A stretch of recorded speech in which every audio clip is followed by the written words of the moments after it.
কে জানতো এই কালো হাঁসের খামার করেই ভাগ্য পরিবর্তন হয়ে যাবে নরসিংদীর তরুণ উদ্যোক্তা ফরহাদের। ফরহাদ ভাই বাড়িতে প্রথমত পরীক্ষামূলক অল্প কিছু হাঁস পালন করতেন, কারণ এই হাঁসগুলো 3 থেকে 3.5 মাসেই ডিমে চলে আসে। তিনি প্রথম শুনে বেশ অবাক হয়েছিলেন, এত তাড়াতাড়ি আসলেই কি হাঁস ডিম দেয়। তখন পরীক্ষামূলক এই হাঁস লালন পালন করে যখন দেখতে পারলেন যে 3.5 থেকে 4 মাসের মধ্যেই এই হাঁস ডিমে চলে আসে, সেখান থেকেই তার খামারের পথ চলা শুরু। বর্তমানে তার 3টা শেড রয়েছে, 3টা শেডেই হাঁসে পরিপূর্ণ। প্রায় 2.5 থেকে 3 হাজার হাঁস রয়েছে ফরহাদ ভাইয়ের খামারে। তিনি এখান থেকে যে ডিম পান সেই ডিম ফুটিয়ে বাচ্চা বিক্রি করেন। অন্যান্য হাঁসের তুলনায় এই হাঁসের কদরও অনেক বেশি, বাজারে চাহিদাও বেশ ভালো। আজকের এই পর্বে আমরা আপনাদেরকে দেখানোর চেষ্টা করব সেই নরসিংদীর তরুণ উদ্যোক্তা ফরহাদ ভাইয়ের কালো হাঁস পালনের সফলতার গল্প। আশা করছি পুরোটা আয়োজন জুড়ে পাশেই থাকবেন। আসসালামু আলাইকুম ফরহাদ ভাই। ওয়ালাইকুম সালাম ভাই, কেমন আছেন? আছি আলহামদুলিল্লাহ, আপনি ভালো আছেন ভাই? আলহামদুলিল্লাহ, আমি অনেক ভালো আছি। ফরহাদ ভাই, আমরা আছি কালো হাঁসের খামারের মধ্যে, এবং ফরহাদ ভাই নামেই কি কালো হাঁস নাকি? আসলে যে যেটা করে আমি একটা নিয়ে করি, তবে আমি এই কালো হাঁস নিয়ে সফলতা পাইছি, এই জন্য কালো হাঁসই পালন করি, কারণ আমি যেটা বুঝি সেটাই করার চেষ্টা করি। অন্য অন্য হাঁসে আমি অত সফলতা পাই না, কালো হাঁসে যতটুকু সফলতা পাইছি। দর্শকরা অনেকে মন্তব্য করে যে কালো হাঁসের মাঝে কি এমন আছে যে ফরহাদ ভাই ব্যাপক পরিসরে শুধু কালো হাঁস কালো হাঁস কালো হাঁস পালন করে? আসলে আমার বিগত বছরগুলো দেখেন আমি ভিডিওতে আমি অন্য অন্য হাঁসের তুলনায় সবচেয়ে বেশি কালো হাঁস পালন করি। এটা প্রধান কারণ হচ্ছে কালো হাঁসের বৈশিষ্ট্য দুইটা, একটা হচ্ছে অল্প সময় ডিম আছে, একটা ডিমের পার্সেন্টেজ ভালো। তো একটা কথা কি জানেন, যে লাভ যেটা হবে সেটা আমাকে পালতে হবে, সময় উপযোগী ব্যবসা যেটা বলা হয়। এক সময় অনেকে দেশি গরু পালতো, এখন উন্নত জাতের গাভী পালে, কারণ হচ্ছে যে দুধের চাহিদা বেশি কারণে। তো দেশি হাঁসগুলো ডিমের প্রোডাকশন কম আসে এবং সময় বেশি লাগে। তো আমরা যেহেতু আমাদের বর্তমানে জেনারেশন, আমরা চাই যে অল্প দিনে ভালো কিছু করার জন্য, সেই জায়গা থেকে সব কিছুই হাইব্রিড বা অল্প সময় ফলন আনার জন্য আমরা বর্তমানে কৃষি থেকে অনেকটুকু আগায় গেছি বাংলাদেশ। তো সেই পরিপ্রেক্ষিতে হাঁসও কিন্তু পিছিয়ে নেই।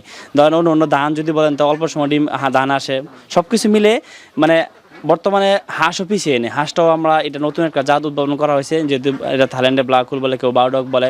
তো মূলত এটা প্রথম আনা হয়েছে কৃষি হাঁস গবেষণা কেন্দ্র, যেটা ময়মনসিং। তো ওনার ওই সারোয়ার স্যার, আপনারা অনেকে জানেন যে সারোয়ার স্যার প্রথমে হাঁসটা আনে গবেষণা করছে, গবেষণা করার পর যখন ওনার সফলতাটা পাইছে, তখন ওদের কাছ থেকে আমরা অল্প অল্প অনেক খামারি আনছি। তো আমি যখন দেখলাম যে ওনার কাছ থেকে হাঁস আইনা যে মোটামুটি 3.5 মাস থেকে 4 মাসের ভিতরে প্রোডাকশন আসে, তো চিন্তা করে দেখলাম যে দেশি হাঁস পাললে 6 মাস লাগে।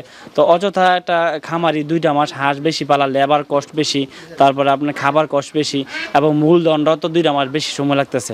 তো সব কিছু মিলাই দেখলাম যে হাঁসের জগতে যদি ভালো কিছু করতে হয় তাহলে উন্নত জাত লাগবে। উন্নত জাতের মধ্যে এই জাতটাই বেটার, এর উপরে আর জাত পাইনি আমি খোঁজাখুঁজি করে।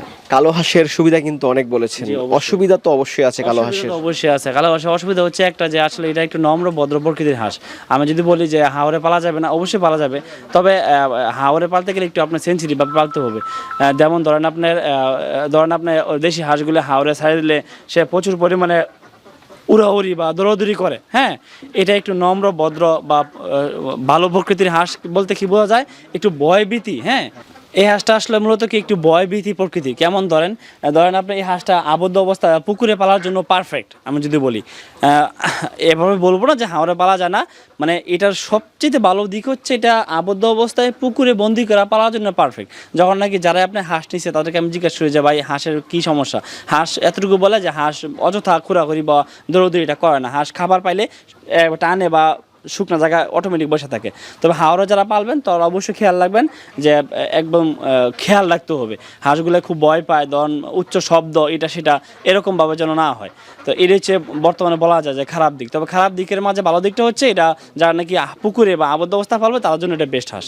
যেহেতু আপনি আবদ্ধ অবস্থায় হাঁস পালনের কথা বলছেন, সেক্ষেত্রে আবদ্ধ অবস্থায় খাবারটা বেশি লাগে, কত গ্রাম খাবার প্রয়োজন? আসলে যেটা বলি যে একটা কথা বলছেন যে ভালো আর খারাপ দিক মিলিয়ে আসলে একটা জিনিসের সুফল আর কুফল থাকে। তো এটার আবদ্ধ অবস্থা পালতে গেলে একটা খারাপ দিক অবশ্যই আছে, এটা হচ্ছে আপনার খাবার কষ্ট বেশি, কিন্তু আবার আরেকটা ভালো দিকও কিন্তু আছে, এটা আপনি একটু খেয়াল করে দেখেন। আবদ্ধ অবস্থা হাঁস পাললে আপনার ডিমের পার্সেন্টেজ থাকবে 90+। কীভাবে? কারণ আবদ্ধ অবস্থা দেখেন এখানে বাটি এবং খাবার পানি সুষম বন্টন হচ্ছে।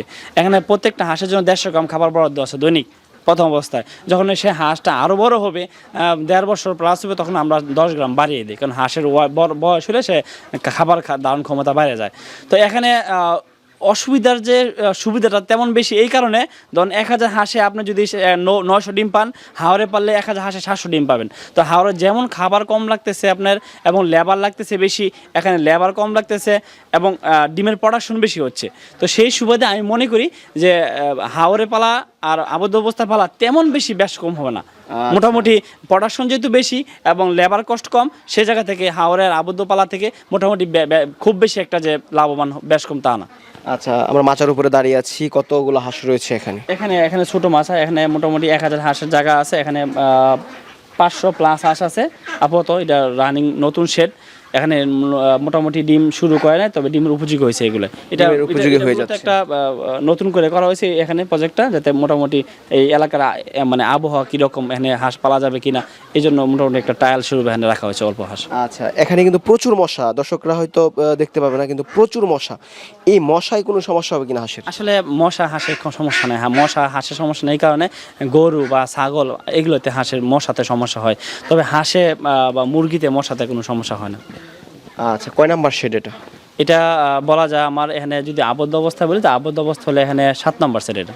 এবং আপনার কিন্তু বিশাল বড় একটি হাঁসের বাতান রয়েছে, যেটা আপনি হাওড়ে ছিল। হাওরে আছে, যে এখনো ব্যাপক আছে পরিসরে। জি, এখনো আছে হাওরে বাতান, ওইটাও রয়েছে। জি, অবশ্যই আছে। আচ্ছা, আপনার এখান থেকে তো বাচ্চা উৎপাদন হয়? জি, আমি মূলত ব্যবসায়ী, আমি বাচ্চা উৎপন্ন করি। কারণ বলতে পারেন যে আসলে বাচ্চা উৎপন্ন ব্যবসা এই কারণে, কারণ আমার ব্যাপকভাবে পরিচিতি এরকমভাবে হয়ে গেছে যে অনেকে ডিম বেচার সময় পাই না। কারণ ধরেন আমার যদি প্রতি মাসে 1 লাখ বাচ্চা উৎপন্ন হয়, আমার যা ডিম হয় আমার হাঁসের, তা আমার আর শর্ট পড়ে, তাহলে আমি ডিম কীভাবে বিক্রি করবো? আমার দেখা গেছে বাচ্চার অর্ডার থাকে বেশি, এই জন্য আমি সবগুলো বাচ্চা উৎপন্ন করি।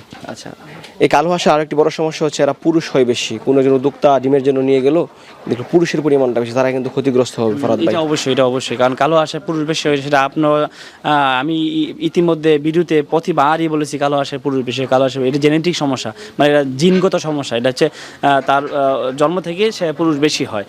এর কারণ হচ্ছে যে আসলে পুরুষগুলো খুব স্বাবলম্বী হয়, এজন্য জন্ম থেকে তারা পুরুষগুলো বেশি হয়। এটা সমাধান হচ্ছে যে আমরা বলি যে আপনারা যখন নাকি বাচ্চা নেবেন, তারা অবশ্যই আমার কাছ থেকে নেন বা যেখান থেকে নেন, তারা অবশ্যই জেনে বুঝে এবং দেখে শুনে নেবেন। যদি পারেন তাহলে আইসে নিয়ে যাবেন। এখন বলেন যে আপনি তো বাচ্চা চিনেন না, তাহলে আইসে কী লাভ হবে? একবারে যে বোকা তা না। আপনি একটা 10টা একটা ট্রেতে 100 বাচ্চা আছে, একটা ট্রেতে যখন 100 বাচ্চা থাকবে, তখন আপনি কাজ করবেন 10টা বাচ্চা আপনি পিছনে চাপ দিবেন, পিছনে চাপ দিলে পুরুষের লিঙ্গটা বাইর হবে শুয়ের মতো, আর মহিলা লিঙ্গটা বাইর হবে না। তখন আপনি বুঝতে পারবেন যে না, এখানে সে বাটফারি করছে কিনা বা আপনাকে জেনে মাল দিচ্ছে কিনা। ধরেন আপনি পারেন না, তখন যার কাছ থেকে মালটা কিনেন তাকে বলেন যে ভাই, আমি তো আপনার কাছে হাসি কিনছি, আপনি আমাকে এনে এই ট্রেতে কটা হাঁসা আছে বা কটা হাসি আছে, একটু আপনি আমাকে করে দেন, সিলেক্ট করে দেন, হ্যাঁ, বা আপনি আমাকে দেখায় দেন। তখন সে দেখায় দেবে। তখন সে যদি আপনাকে হাসি বলে হাসা দেওয়ার চেষ্টা করে, তো সে কিন্তু ধরা পড়বে। আবার যদি এভাবে বলেন যে ভাই আমাকে মাল পাঠায় দেন বা আমি বুঝি না মাল দিয়ে দেন, তো সেটা আপনার বিশ্বাসের উপর নির্ভর করবে। আচ্ছা ফরহাদ ভাই, যদি কেউ আপনার কাছ থেকে বাচ্চা নেয়, অবশ্যই ভালো মানের বাচ্চা দিবেন। কেমন? আমি চেষ্টা করবো যে, যেহেতু আমি আপনাদের মাধ্যমে বিভিন্ন অনলাইনে ব্যবসা করতেছি, প্রায় 5 থেকে 7 বছর হয়েছে এই জগতে আছি আমি। তো মূলত অনলাইনে ব্যাপক পরিবেশে 5 বছর ধরে বাচ্চা বিক্রি করতেছি। তো আমি চাবো না যে আমার যে অনলাইন প্ল্যাটফর্মে যে ব্যবসাটা, আমি চাই না নষ্ট হতে। যেহেতু অনেকে হুট করে এই ব্যবসা আসতেছে, অনেকে হুট করে চলে যাচ্ছে।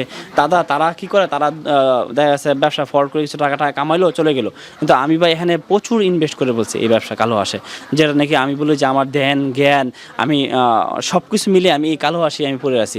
আমি একটা ফল্ট করলে অবশ্যই আমার ব্যবসা ক্ষতি হবে, সেটা আমি ভালো করে জানি। তা আমি বলবো দর্শক উদ্দেশ্যে, যদি আমার অজান্তে, আবার বলি, আমি যেহেতু সব কাজ আমি করতে পারি না, এটা সম্ভব না, আমার পক্ষে সব কাজ করা একা সম্ভব না। আমার ফার্মে কর্মচারী আছে, লেবার আছে, তারা কাজ করে। তো যদি আমার দ্বারা কোনো কারণে আপনারা কোনো দিক দিয়ে ঠকে যান, আমি আল্লাহর রাস্তে বলবো, আমাকে সরাসরি ওপেনলি বলবেন যে আপনার দ্বারা এইভাবে ঠকছি, আমি চেষ্টা করবো সমাধান দেওয়ার জন্য। আপনারা যদি ঠকে গিয়ে দেখা যাচ্ছে, ধরেন আমার মাধ্যমে ঠকেল না, আমি তো বলতেছি না যে আমার জানার মতো ঠকাবো আপনাকে। যদি মানুষ মাত্রই ভুল হয়, যদি আমার কোনো কারণে আমার দ্বারা আপনি ঠকে থাকেন, আমার সাথে সরাসরি যোগাযোগ করেন, আমি চেষ্টা করবো আমার লস হইলেও আপনাকে জিতে দেওয়ার জন্য। আচ্ছা ফরহাদ ভাই, ধন্যবাদ সময় দেওয়ার জন্য। আপনার কথা অনেক বেশি ভালো লেগেছে আমার। ভালো থাকেন, আসসালামু আলাইকুম। অবশ্যই আমার জন্য দোয়া করবেন, আমি যেন সৎভাবে ব্যবসাটা আগায় নিয়ে যেতে পারি।